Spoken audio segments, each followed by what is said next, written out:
नमस्कार,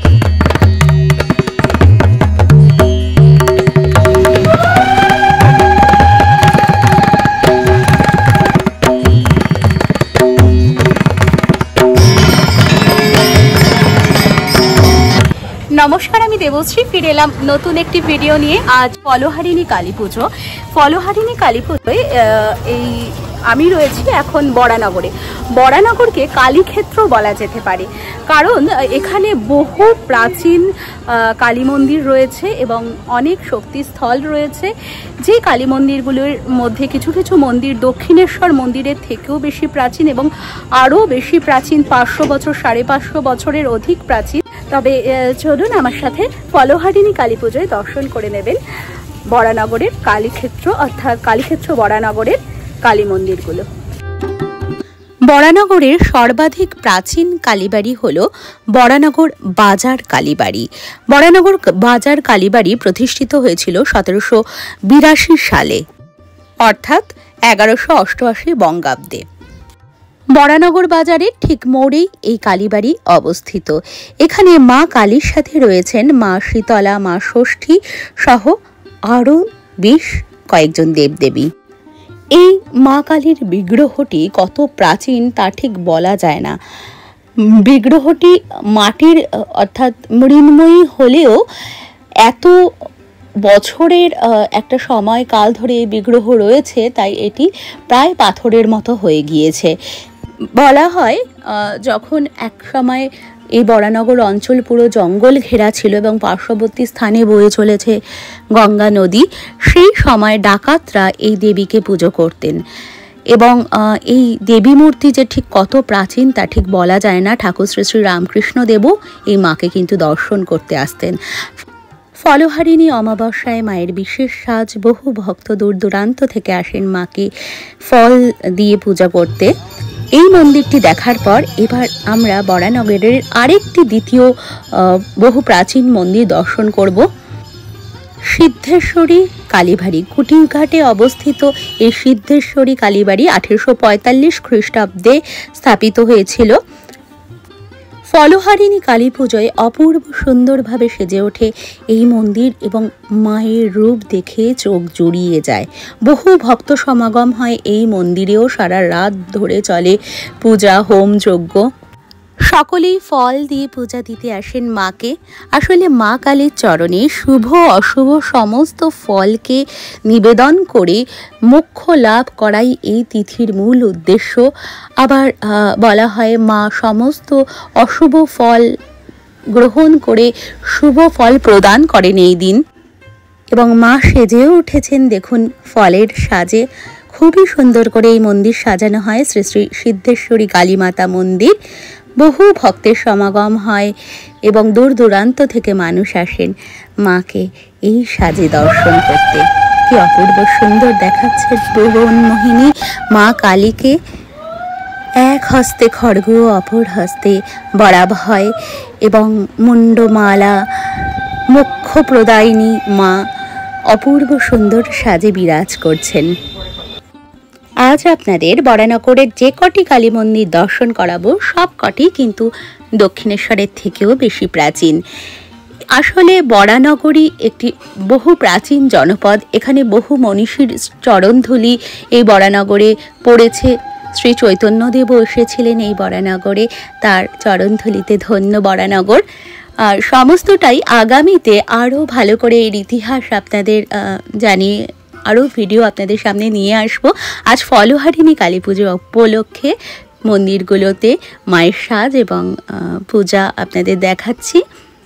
এই সিদ্ধেশ্বরী কালীবাড়ি দর্শন করার পর আমরা ঠিক এর পাশেই কোটিঘাটে আরেকটি বহু প্রাচীন কালীবাড়ি আছে এবং তার আগে বহু শিব মন্দির আছে। সমগ্র বড়ানগর জুড়েই প্রচুর প্রচুর মন্দির আছে। বড়ানগরে বহু দেবস্থান আছে, যেহেতু গঙ্গা তীরবর্তী স্থানে এই বড়ানগর অবস্থিত। যেমন এই তারা মায়ের মন্দিরটি ঠিক কুটিঘাটের গঙ্গার পাশেই এই তারা মায়ের বিগ্রহ, অপূর্ব সুন্দর তারা মায়ের বিগ্রহ দেখতে পাচ্ছেন। এটি কিন্তু গঙ্গা বক্ষ থেকে তুলে আনা হয়েছিল এরও ইতিহাস আছে। বলা হয় রামকৃষ্ণ মহাশ্মশানে, যেখানে শ্রী শ্রী রামকৃষ্ণদেবকে দাহ করা হয়েছিল, সেইখানে উনি পূজিত হতেন। তারপর কালক্রমে ঘটনাচক্রে গঙ্গা বক্ষ থেকে তুলে এনে এখানে প্রতিষ্ঠা করা হয় অপূর্ব সুন্দর এই দেবী বিগ্রহ। এখানেও পূজা হচ্ছিল ফলহারিণী কালী পুজোর দিন। আর ঠিক পাশেই এই কুটিঘাটের গঙ্গা এবং ঠিক এর পরেই অবস্থিত হচ্ছে জয়মিত্র কালীবাড়ি। বলা হয় এই কালীবাড়ি রানী রাসমণি এসেছিলেন দক্ষিণেশ্বরের কালীবাড়ি প্রতিষ্ঠা হওয়ার আগে, এবং এই কালীবাড়ি কিন্তু বহু অংশে দক্ষিণেশ্বরের কালীবাড়ির সঙ্গে বহু মিল পাওয়া যায়। এখানেও 12টি শিব মন্দির রয়েছে এবং মায়ের মন্দিরটি একেবারে দক্ষিণেশ্বর মন্দিরের মতো। বলা হয় রানী রাসমণি এই মন্দির দেখে এত ভালো লেগেছিল, তিনি কিন্তু এই আদলেই অনেকটা দক্ষিণেশ্বরের মন্দির তৈরি করেছিলেন। স্থানটি একটু অন্ধকারাচ্ছন্ন পথ দিয়ে যেতে হয়। আপনারা দেখতেই পাচ্ছেন শিব মন্দিরগুলো। সকালে এসে আবার কোনো একদিন আপনাদের এই স্থানের ইতিহাস এবং এই মন্দিরটির ইতিহাস আরও ভালো করে জানাবো। এই যে জয়নারায়ণ মিত্র কালীবাড়ি, আর এই হচ্ছে মায়ের অপূর্ব সুন্দর বিগ্রহ। এখানেও মা ফলের সাজে সেজেছেন। আজকে সকলে মায়ের চরণে পার্থিব অপার্থিব তাদের সমস্ত ফল নিবেদন করছেন। আপনারা দর্শন করুন। এই স্থানটিতেও কিন্তু শ্রী শ্রী রামকৃষ্ণদেব আসতেন এবং বরানগরে যাতায়াত তো অবশ্যই ছিল। উনি কাশীপুরে শেষ কটি ওনার পরম পূর্ণ অবতরণ কালের শেষ কিছু সময় উনি কাশীপুরেই অতিবাহিত করেছিলেন, কিন্তু উনি যখন দক্ষিণেশ্বরে থাকতেন তখনও কিন্তু তিনি যাতায়াত করতেন, মাকে দর্শন করতেন। এখানে যে কটি কালী মন্দির আছে বেশিরভাগ স্থানেই শ্রী শ্রী ঠাকুর শ্রী শ্রী রামকৃষ্ণ পরমহংস দেবের চরণধূলি এই স্থানকে ধন্য করেছে এবং তিনি গিয়েছিলেন সেই সব কালী মন্দিরগুলোতে। এরপরে আমরা চলে যাচ্ছি শ্রী রামকৃষ্ণ দেবের মাসির বাড়িতে। হ্যাঁ, ঠিকই শুনেছেন, ঠাকুরের মাসির বাড়ি। তার কারণ রয়েছে। আমরা এর আগে দেখেছিলাম নিস্তারিণী কালী মাতাকে। নবীন ভাস্কর দক্ষিণেশ্বর মন্দির স্থাপনের জন্য 3টি কালী বিগ্রহ নির্মাণ করেছিলেন। তার মধ্যে একটি আপনাদের দেখিয়েছি, তার লিঙ্কও ডেসক্রিপশনে আমি শেয়ার করে দেবো, আপনারা দেখে নিতে পারেন। আরেকটি রয়েছে কিন্তু এই বরানগরে, সেটি হচ্ছে প্রামাণিক কালীবাড়ি। এই জন্য ঠাকুর শ্রী শ্রী রামকৃষ্ণদেব এই মাকে মাসি বলে ডাকতেন। দক্ষিণেশ্বরের মা ছিল তার মা এবং ইনি ছিলেন মাসি। তিনি মাসির বাড়িতে কিন্তু খুবই আসতেন মাকে দর্শন করতে। এই মন্দিরের প্রবেশ পথেই 4টি শিব মন্দির রয়েছে, সামনের দিকে 2টি এবং সামনের দিকে 2টি ছোট শিব মন্দির দেখতে পাচ্ছেন এবং পেছন দিকে আরও 2টি বড় শিব মন্দির। এবং প্রত্যেকটি মন্দিরের ইতিহাস নিয়ে কিন্তু আবারও করে আপনাদের কাছে ভিডিও নিয়ে আসবো। আজকে আপনারা ফলহারিণী কালী পুজো দর্শন করুন, মায়ের আরতি চলছে। এই মন্দিরটিও কিন্তু অনেকটা দক্ষিণেশ্বরের মন্দিরের মতোই এবং নবরত্ন চূড়া বিশিষ্ট মন্দির। এই মন্দিরটি খুব একটা খোলা থাকে না সব সময়। আর আজকে যেহেতু ফলহারিণী কালী পুজো, এই মন্দিরে কিন্তু সারা রাত পূজা অর্চনা হোম যজ্ঞ চলবে। এখানেও প্রচুর মানুষ আসেন বরানগর এবং তার বাইরে থেকেও, দূর দূরান্ত থেকে প্রচুর মানুষ আসেন মাকে দর্শন করতে।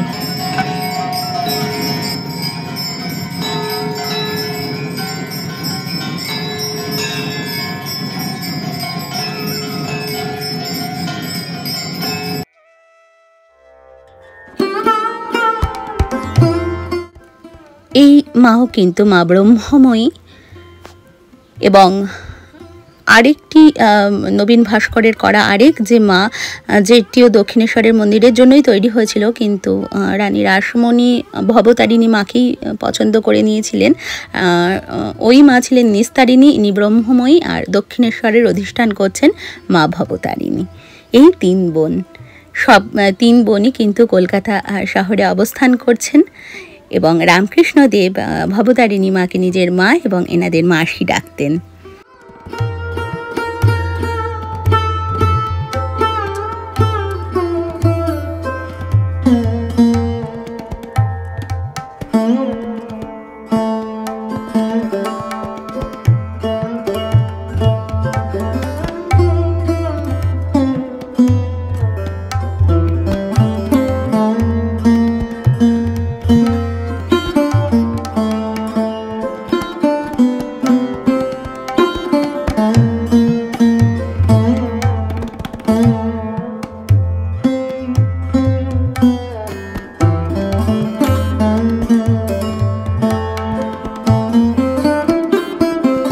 লেখাটি কিন্তু আপনারা অবশ্যই পাঠ করুন, তাহলে বুঝতে পারবেন এই প্রামাণিক কালীবাড়ির সম্পর্কে।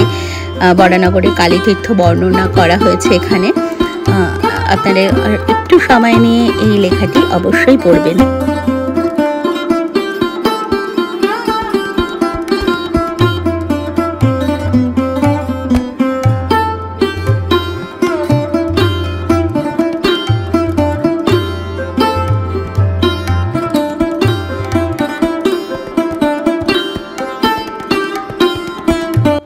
প্রামাণিক কালীবাড়ির পাশেই রয়েছে কৌলেশ্বর শিব মন্দির। এখানেও ফলহারিণী কালী পুজোতে মায়ের পুজো হয়, পুজো চলছে, আপনারা দেখতেই পাচ্ছেন।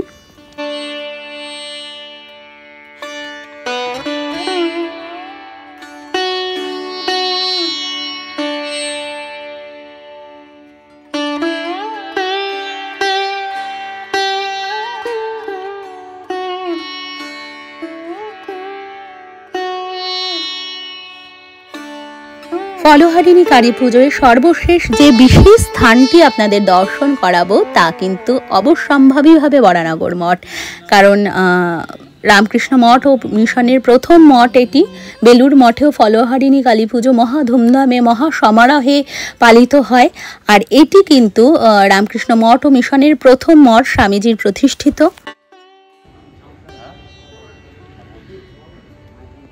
সারদা রামকৃষ্ণ নামের বান ডেকেছে রে ভাই।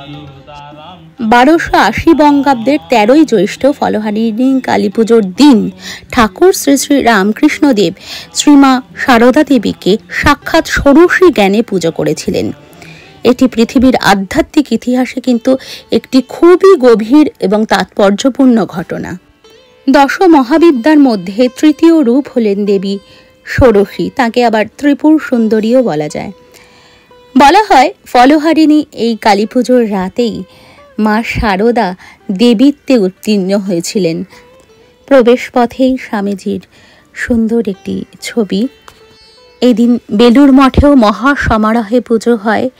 ঠাকুরের বাম পাশে মা সারদাকে রেখে পুজো করা হয়, তাকে মায়ের অর্থাৎ মা ষোড়শী রূপে পুজো করা হয় মা সারদাকে। এবার আমরা ধীরে ধীরে উপরে উঠে গিয়ে চলে যাব পূজা স্থানে। সারা রাত ব্যাপী পূজা হয়, মহারাজ পুজো করেন, ব্রহ্মচারীরা সহযোগিতা করেন। দেখে নিন সেই পূজা।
আশা করি ফলহারিণী কালী পুজোর পুণ্যতিথিতে এই ভিডিওটি আপনাদের ভালো লেগেছে।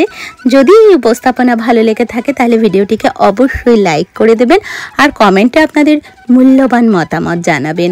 আপনাদের মতামত জানতে পারলে আমি বুঝতে পারবো আপনাদের ভালো লাগছে কি না, অথবা যে কোনো কিছুই আপনারা কমেন্টে জানাতে পারেন। আর এই যে স্থানগুলো আপনাদের দেখালাম প্রত্যেকটিরই আলাদা করে ইতিহাস কিন্তু আপনাদের সামনে নিয়ে আসবো। সাথে থাকবেন পান্থজন কথার। আর এখনও যদি চ্যানেলটিকে সাবস্ক্রাইব করা না হয়ে থাকে তাহলে সাবস্ক্রাইব করার অনুরোধ রইল। সকলে খুব ভালো থাকবেন। ফিরে আসবো নতুন একটি ভিডিও সাথে নিয়ে।